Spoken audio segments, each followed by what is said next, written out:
So an interesting study found that people in Western societies, and they did this test in the US, people who live very comfortable lives and have everything that they need, their pain has gone up.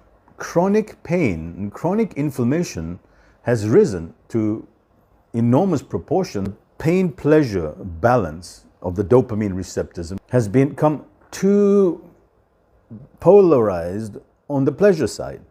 And there's very little pain, right? So we're not seeking any discomfort. We're not doing things that make us uncomfortable. In the past, if you wanted to eat a good meal, you needed to go out, hunt an animal, kill it. Or if you wanted to plant vegetables, you had to wait. You had to go plow the fields. You had to go, clean the food. You had to go do all these things that caused a lot of effort for you to finally get the pleasure of the meal. So there was a lot more pain and discomfort to achieving momentary pleasure.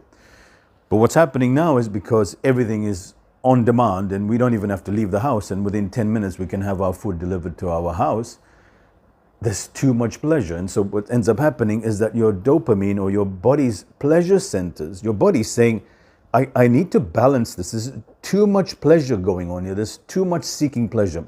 So the body actually starts creating pain. It starts creating pain to sort of bring you back to this level of balance between pain and pleasure.